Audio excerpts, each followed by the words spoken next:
Hi friends, welcome to miss Nasi voice over 2.0 channel. கடைசி பாட்டில் என்ன நடந்தது அப்படின்னா, ஹீரோவும் ஹீரோயினியும் ஃபோனில் பேசிகிட்டு இருக்காங்க. அப்போ ஹீரோ சர்ப்ரைஸ் பண்ணலாம் அப்படின்னு சொல்லிட்டு ஒரு ஃபோட்டோவை காமிக்கிறாரு, ரெண்டு பேரும் சேர்ந்த மாதிரி. அதை பார்த்த உடனே ஹீரோயினிக்கு முகத்தில் சந்தோஷமே இல்லை, ஒரு மாதிரி டல்லாகவே இருக்காங்க. ஹீரோவும் ஒன்றும் சொல்லாமல், சரி சீக்கிரம் வந்துடும், நான் உனக்காக வெயிட் பண்ணிட்டு இருக்கேன் அப்படின்றாங்க.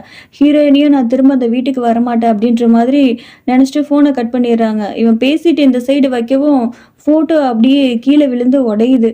அதை பார்த்து ஹீரோவுக்கும் ஒரு மாதிரி டல்லாயிரா, என்ன இப்படி ஆகிப்போச்சு அப்படின்ற மாதிரி ஃபீல் பண்ணுறான். ஹீரோயின் இந்த பக்கம் நடந்ததெல்லாம் நினச்சி பார்த்து அப்படியே ஃபீல் பண்ணி உக்காந்துட்டு இருக்காங்க.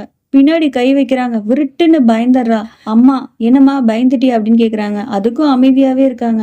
ஏன் ஹீரோவை பற்றி நினச்சிட்டு ஃபீல் பண்ணிட்டு இருக்கியாமா அப்படின்னு கேட்குறாங்க. உன் முகமே சரியில்லையே, நீ வந்ததுலேருந்து உன் முகத்துல சந்தோஷத்தையே காணமே, என்னாச்சுமா அப்படின்னு கேட்குறாங்க. அதுக்கும் ஹீரோயினி அமைதியாகவே இருக்காங்க. அவங்க என்ன சொல்றது எப்படி சொல்றதுன்னு ஒண்ணுமே புரியாம அப்படியே ஒரு மாதிரி தயக்கத்திலே நின்றுட்டு இருக்காங்க. அப்புறம் அம்மா சொல்றாங்க, ஃபர்ஸ்ட் நம்ம பார்த்த வரணும் கல்யாணம் வரைக்கும் வந்து நின்று போச்சு. இப்போ ஒன்று பெரிய குடும்பத்துல நீ வாக்கப்பட்டிருக்க, ஊர் கண்ணு உறவு கண்ணு எல்லாரோட கண்ணு உன் மேலதான், உன்னை பார்த்து எல்லாமே பொறாமப்படுறாங்கம்மா அப்படின்னு சொல்லிட்டு திஷ்டி கயிறு கட்டி விடுறாங்க ஹீரோயினிக்கு. எல்லாமே சரியாயிருமா அப்படின்னு சொல்றாங்க. அப்பதான் ஹீரோயினிக்கு ஒரு விஷயம் அப்படியே ஸ்ட்ரைக் ஆகுது. ஹீரோயினி ஃப்ரெண்டு பேசினது ஞாபகத்துக்கு வருது. அம்மா நான் தீபாவை போய் பார்த்துட்டு வரேம்மா, கல்யாணத்துலேயும் நான் சரியா பேசல அவ கூட அப்படின்னு சொல்றாங்க. அதுக்கு அம்மாவோ, எங்க ஃப்ரெண்டு காணாம போனது தெரிஞ்சது அப்படின்னா பின்னாடி ஹீரோயினுக்கு ஏதோ பிரச்சனை வரும் அப்படின்னு சொல்லிட்டு அந்த விஷயத்துல இருந்து டைவர்ட் பண்றாங்க. சரி நீ தங்கச்சி கிட்ட சண்டை போட்டியா அப்படின்னு கேக்குறாங்க. இல்லம்மா நான் எதுவும் போடலையே அப்படின்னு கேக்குறாங்க. அவ ஒரு குழந்தை மாதிரி சின்ன சின்ன விஷயத்துக்கும் சந்தோஷப்படுவா, சின்ன சின்ன விஷயத்துக்கும் ஒரு மாதிரி அஃபெக்ட் ஆகி அழுக ஆரம்பிப்பா. அவ ஒரு குழந்தை, அவ சின்ன வயசுல இருந்து எந்த ஒரு விஷயமும் சின்ன ஒரு விஷயத்துல இருந்து தான் ஆரம்பமாகும். நம்ம குடும்பத்துல அப்படின்னு பார்த்தா அவ ஒரு குழந்தை மாதிரி, அவளை நம்ம ரொம்ப சந்தோஷமா பார்த்துக்கணும். மாமியார் வீட்டு சைட்ல இருந்து அந்த பரிசு பொருளை நம்ம வாங்கியிருக்க கூடாது, அவங்க வற்புறுத்தினாங்க அதனாலதான் வாங்கினேன். அது அவங்க குடும்பத்தோட பழக்கம். இந்த பழக்கத்தை நீயும் பழகிக்கிறதுக்கு முயற்சி பண்ணுமா, ஏன்னா அந்த குடும்பத்துல நீயும் ஒருத்தர் அப்படின்னு இருக்க பட்சத்துல நீ இதெல்லாம் பழகிக்கணும். நம்ம தங்கச்சிய எந்த பிரச்சனையும் இல்லாம சந்தோஷமா பார்த்துக்கணும்.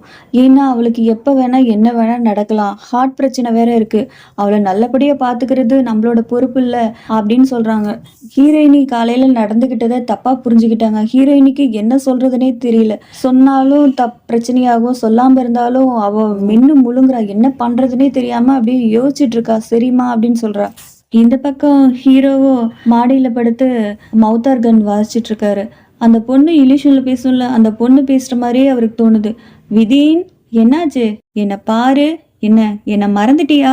ஹீரோ சொல்றாரு, இல்ல இல்ல நான் உன்னை மறக்கல அப்படின்றாரு. அதுக்கு அந்த பொண்ணும், வா என்கிட்ட வா அப்படின்னு சொல்லி அப்படியே கூப்பிடுறா. ஹீரோவும் அப்படியே பின்னாடியே போயிடுறான். அப்படியே போய் மாடியில போய் அந்த கார்னர்ல உட்கார்றா பாருங்க.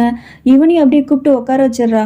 விதான் நான் சொல்றதெல்லாம் கேப்பியா அப்படின்னு அந்த பொண்ணு கேட்க, உடனே ஹீரோவும் தலையாட்டுறான். அப்பவா அப்ப நம்ம ரெண்டு பேரும் மாடியில இருந்து குதிச்சிடலாம் அப்படின்னு சொல்றான். ஹீரோ ஒரு நிமிஷம் கூட யோசிக்கல, டக்குன்னு குதிக்க போறான். கரெக்டா தம்பி வந்து, அண்ணா என்ன பண்ற சொல்லு, நிறுத்து, நான் மட்டும் வரலன்னு வச்சுக்கவேன், நீ காத்தோட காத்தா அப்படியே கரைஞ்சு போயிருப்ப. அதுக்கு ஹீரோவும், நான் எப்படி இங்க வந்தேன்னு தெரியல அப்படின்னு சொல்றான். சரி அதை விடு, உனக்கு புரியுதா இல்லையான்னு எனக்கு தெரியல, ஆனா நான் புரிஞ்சுக்கிட்டேன் அப்படின்னு சொல்றான். நம்ம கூட அப்படியே யோசிச்சோம், என்னடா இவனுக்கு அறிவு வந்துருச்சா, ஏதாவது கண்டுபிடிச்சிட்டானா அப்படின்னு நம்ம இந்த பக்கம் யோசிச்சா பைபிள்ல லூசு மாதிரி யோசிக்குது. ஆனா நீ ஒரு தேவதாஸ் மாதிரி ஆயிட்ட, எப்ப பாரு அண்ணியை பத்தி நினைச்சிட்டே இருக்க, அதனாலதான் உனக்கு இந்த மாதிரி எல்லாம் நடக்குது.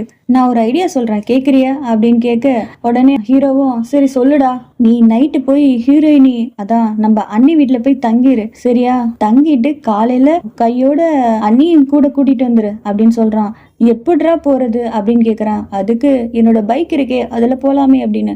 ஆமா நான் போறேன், சரி நீ எதுக்குடா கூட வர வாலு மாதிரி அப்படின்னு கேட்க, பத்தியா ஐடியா கொடுத்து என்னையே நீ கழட்டி விட்டுட்டு போலான்னு நினைக்கிறியே? ஆமா, கடைசியில உனக்கு ஐடியா கொடுத்துட்டு எனக்கு தூக்கம் வராம இருக்கனே, என்னையும் கூட கூட்டிட்டு போ அப்படின்னு கேட்குறான் தம்பி. சரி வாடா போலாம் அப்படின்னு சொல்லிட்டு இவங்க ரெண்டு பேரும் இங்க கிளம்புறாங்க. இந்த பக்கமும் ஹீரோவோட அம்மா காலையில ஹீரோயினி பேசினது நினைச்சிட்டு இருக்காங்க.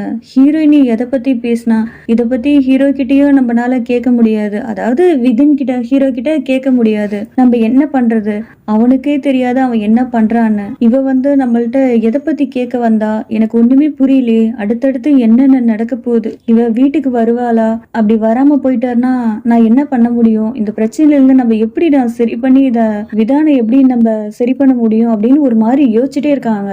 கடவுளே நீதான் என்னை காப்பாற்றணும் அப்படின்னு யோசிச்சுட்டு இருக்காங்க. இந்த பக்கம் அங்கிள் என்னாச்சு, உனக்கு ஏதாவது பிரச்சனையா அப்படின்னு சொல்லிட்டு அப்படியே சைலண்டா சரோஜா சொல்லு சரோஜா அப்படின்னு சொல்லிட்டு அங்கிள் ஹீரோட அம்மா தோல் மேல கையை வச்சு அப்படியே ஒரு மாதிரி தடவிட்டு இருக்காரு. அங்கிள் போற போக்கே சரியில்லை. இதை பார்த்த மாடியில பார்த்த ஆன்ட்டியோ அப்படியே கோவிச்சுட்டு போறாரு.